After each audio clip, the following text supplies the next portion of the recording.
हम प्रभु परमेश्वर को धन्यवाद देते हैं आज की सुंदर सुबह के लिए।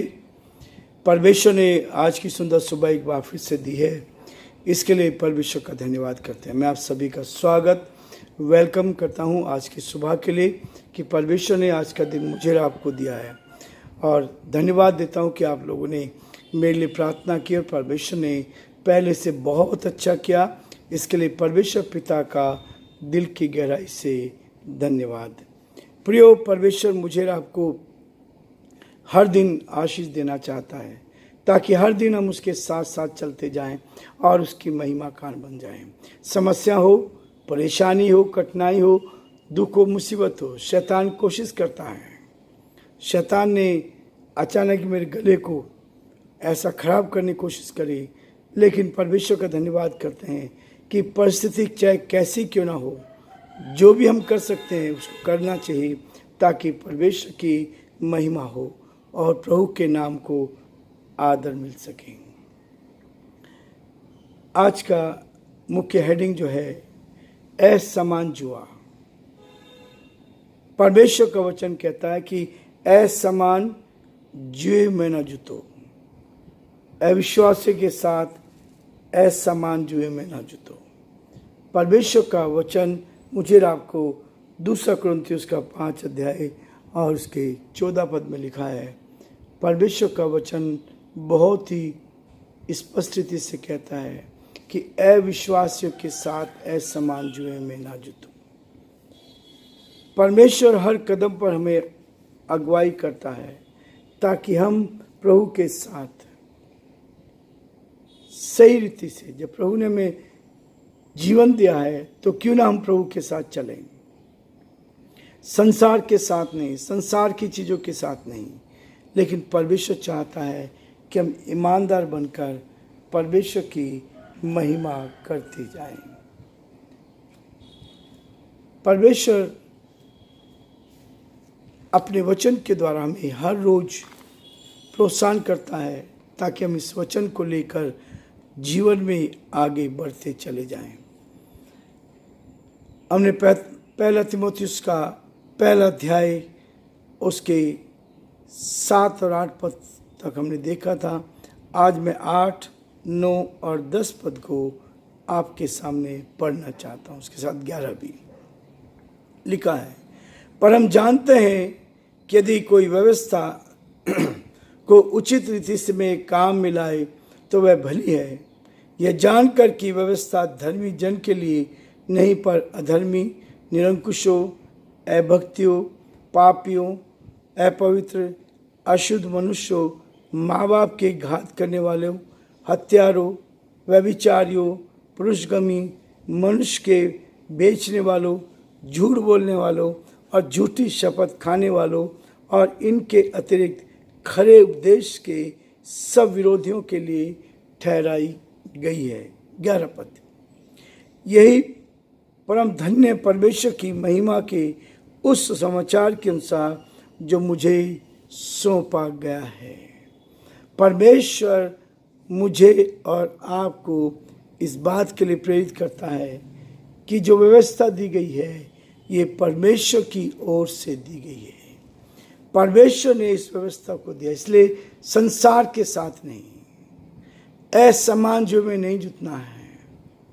परमेश्वर चाहता है कि जो प्रभु ने हमें वचन दिया है, जो शिक्षाएं दी हैं, उन शिक्षाओं को लेकर हम आगे बढ़ते जाएं।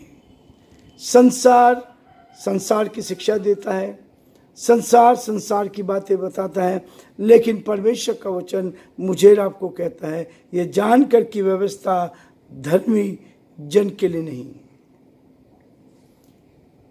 व्यवस्था धर्मी जन के लिए नहीं।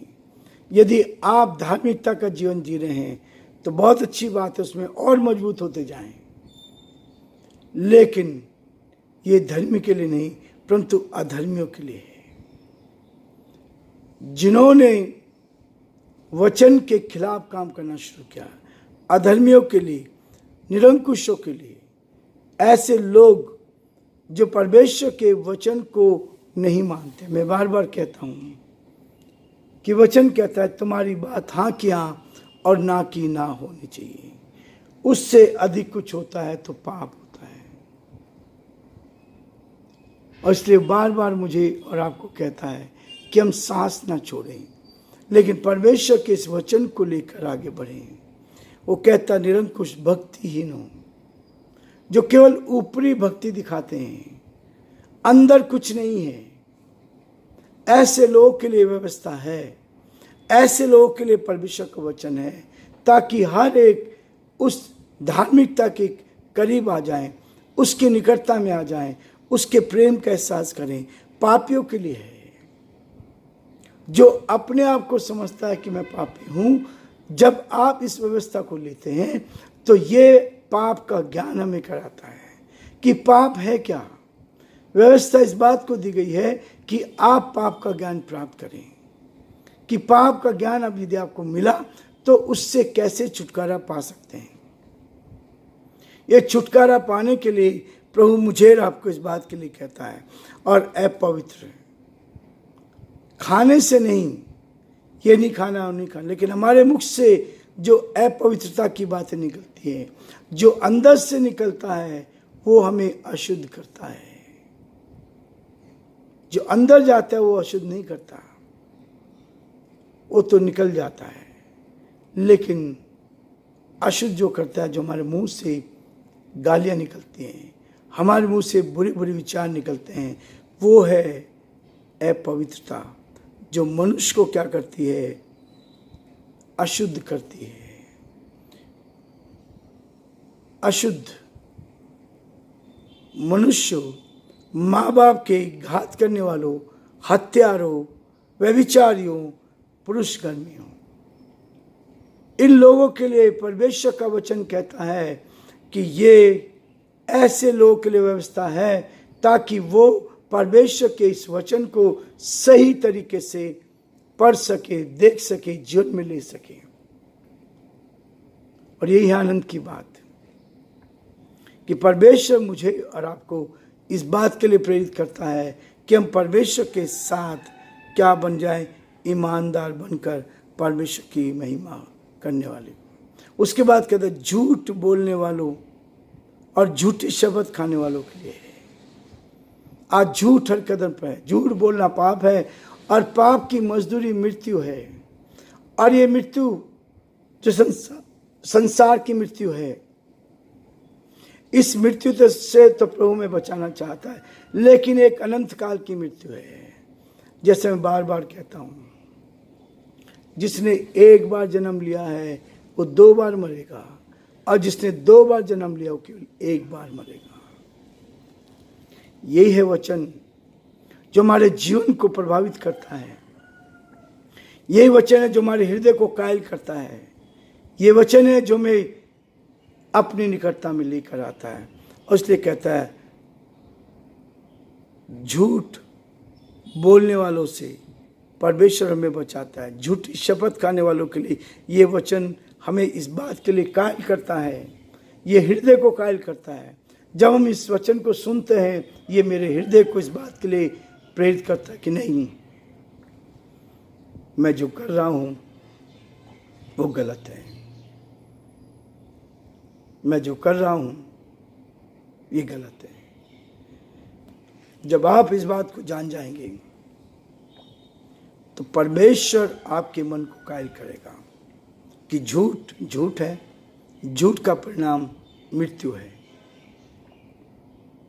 झूठ का परिणाम मृत्यु है, और कोई मृत्यु की ओर जाना नहीं चाहता। इसलिए परमेश्वर का वचन मुझे और आपको कहता है झूठी शपथ खाना, झूठे मुकदमों में फंसाना, लोगों को झूठी बातों में लेके जाना, ये व्यवस्था व्यक्तियों के लिए है जो वास्तव में परमेश्वर से के साथ आ जाएं, ताकि उन बुरी चीजों को छोड़कर और क्या हो जाए, खरे उपदेश के साथ विरोधियों के लिए ठहराई गई है। खरा उपदेश खरे लोगों के लिए, जो विरोधी हैं उनके लिए ठहराई गई है। आज बहुत सारे लोग परमेश्वर के विरोध में काम करते हैं और उसको भला मानते हैं। यही काम पौलुस ने भी किया था। लेकिन अंत में उसने प्रभु को जाना। ये सब लोग जो परमेश्वर का विरोध कर रहे हैं कल प्रभु के साथ आ जाएंगे। जो विरोध करते हैं वो कल प्रभु के साथ होंगे। प्रियो, परमेश्वर कहता है यही परम धन्य परमेश्वर की महिमा के समाचार के अनुसार है जो मुझे सौंपा गया है। पौलुस इस बात को कहता है, तीमुथियुस को बता रहा है कि ये इसलिए सौंपा गया है ताकि मैं इस वचन को सच्चाई के साथ दूसरों तक भेज सकूं, दूसरों को बता सकूं। प्रियो, आज हम यहीं रुकेंगे, कल फिर आगे बढ़ेंगे। आपकी प्रार्थना के लिए एक बार फिर से आपको धन्यवाद। आप प्रार्थना करते ताकि मेरा गला पूरी तरह से ठीक हो जाए और प्रभु को महिमा मिले। आज जो परमेश्वर की योजना है उसको हम अपने जीवन में पूरा कर सकें। प्रभु आप सबको बहुत बड़ी आशीष दे और परमेश्वर का हाथ आप पर और आपके पूरे परिवार पर बना रहे। ये हमारी दुआ है, ये हमारी प्रार्थना है कि आप जीवन में आगे बढ़कर परमेश्वर की महिमा कर सकें।